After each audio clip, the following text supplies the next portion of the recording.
국방부 장관이 될 수 없다라고 봅니다. 우선 후보자는 정치 군인입니다. 상당히 기회주의적인 처신을 해왔습니다. 문재인 정부로 정권이 교체됐을 때 후보자는 합참 작전본부장이었어요.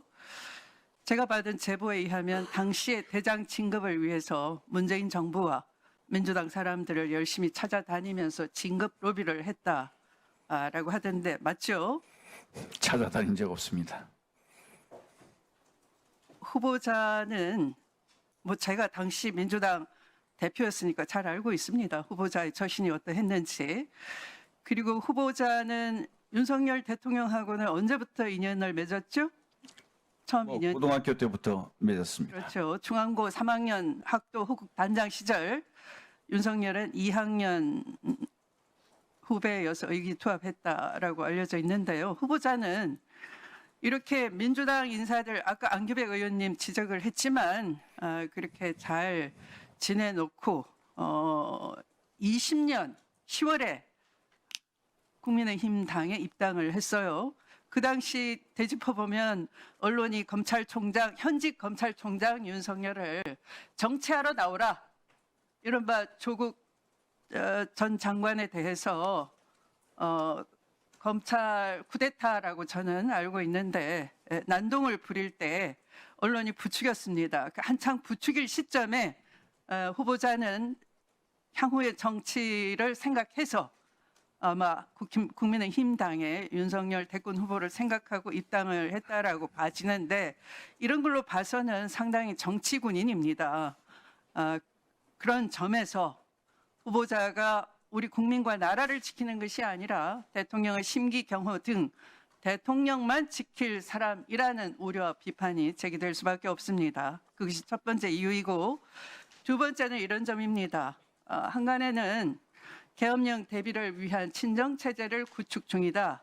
그래서 후보자의 용도가 그것이다 라고 하는데 저는 근거 없다라고 생각지 않습니다. 후보자를 중심으로 대통령실과 국방부, 방첩사, 수방사가 하나의 라인으로 구축될 수 있습니다. 그것은 다음에 제가 지적하겠는데요. 방첩사라는 것은 군의 견제와 감시 기능, 특히 인사 조직에 대한 정보를 틀어지고 있죠.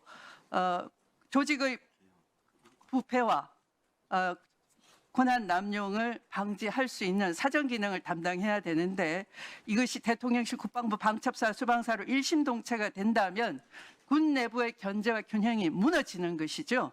그래서 계엄령과 같은 헌정 질서를 교란할 수 있는 위험에 빠뜨릴 수 있다라는 점에서 후보자가 결단코 그 국방부 장관에 임명될 수 없는 핵심적인 이유다 이렇게 생각을 합니다. 근거를 대겠습니다. 자, 윤석열 정권은 전두환 군부의 하나회처럼 김용현의 3대 군벌 형성이 되고 있다라는 말이 있습니다. 윤석열 정권에서 군내 실세로 통하는 후보자 김용현이 후보자의 학연, 중앙고죠, 육사고 그리고 근무연, 육사 38기와 수방사를 중심으로 해서 이른바 김용현의 3대 군벌이 형성되고 있다라고 진단하고 있습니다. 그 유명한 중안파, 육사 38기, 전성시대, 수방사파 이렇게 요약이 될 수 있습니다. 후보자는 하나회, 알자회, 만나회, 나눔회, 독사파 다 들어보셨죠? 이들은 인사개입을 통해서 군벌을 형성했고 노골적으로 정치에 개입하다가 결국에는 우리 역사의 비극 12.12 사태나 광주 5.18 등의 그런 끔찍한 일을 저지르는 죄인들이라고 할 수 있는데 동의하십니까? 동의하지 않습니다. 네, 그렇게 얘기하시겠죠. 네. 자, 중안파를 예로 들어보겠습니다. 후보자를 비롯해서 여인형 방첩사령관 아시죠? 박종선 777 사령관 아시죠? 자, 여인형 방첩사령관 대답을 안 하십니까? 제가 제보를 받았는데요. 차남이 있어요. 아마 구사단 일산소재 본부에서 근무하고 있다라고 알려져 있는데 한번 보실까요? 이 차남을 통해서 이런 얘기가 빠르게 돌고 있습니다. 고등학교 선배인 경호처장이 우리 아빠 밀어준대 윤석열 임기 안에 우리 아빠 대장까지 달 것 같아. 결국은 육참 총장 임명될 거야. 이렇게 수차례 자랑을 하고 다닌다고 합니다. 네. 이 사람에 대해서 여인영 장군에 대해서는 너무 빨리 진급하고 있어요. 초고속 승진을 하고 있습니다. 보직도 핵심 보직, 꽃보직에 들어가고 22년 12월에는 중장 진급 코스로 불려 요직으로 손꼽히는 육참 정보작전부장으로 영전이 됐어요. 1년도 채 안 돼서 2023년 11월에는 중장으로 진급했고 현재 방첩사령관으로 나갑니다. 자, 후보자가 중앙고 후배 여인영 사령관 밀어주고 있는 거 맞습니까? 인정하지 않습니다. 네, 윤석열 임기 내 대장까지 세울 계획입니까? 동의하지 않습니다. 네, 한번 지켜보겠습니다. 이렇게 장성급 중에 중앙고 출신이 주요 보직을 맡은 적이 있었습니까? 같은 학교 동문끼리 사조직화로 구축이 된다면, 자, 국방부 장관과 방첩사령관 같은 고등학교 출신 임명된 적 없어요. 아까 얘기한 대로 국정원 역할을 해야 되는 방첩사의 고유 기능, 견제와 감시 제대로 될 수 있겠습니까? 제대로 된 역할이 할 수 있겠습니까?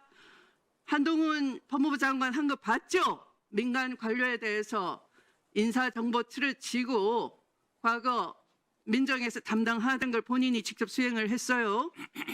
그리고 군에 대해서는 이제 후보자가 그 자리에 가는 겁니다. 군 관료에 대해서는 후배를 통해서 진급심사 시 조난자료, 이른바 검정자료 다 작성하는 막강한 권한을 감안할 때 이렇게 군이 후보자를 중심으로 사조직이 돼버린다면 군이 제대로 돌아가겠습니까? 국민을 위한 군이 되겠습니까? 대통령의 정권 보위를 위한 군으로 전락하지 않겠습니까? 그래서 후보자는 그 자리에 결코 가서는 안 된다를 지적하고 이것만 듣습니다. 추미애 의원님, 제가 시간 관리를 타이트하게 하고 있는데요.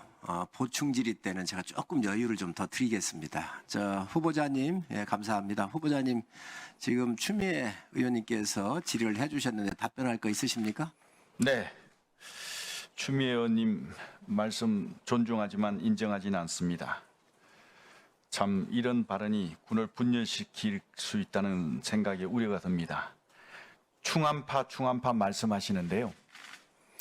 우리 군 장성이 400명 가까이 있습니다. 그중에 4명을 가지고 충암파는 이 자체가 군의 분열을 이렇게 조장할 수 있다는 그런 우리의 참 마음이 아픕니다. 핵심 보직을 얘기하는 거예요. 과거에도 준비하는 완벽한 사조직화 구축돼 있다.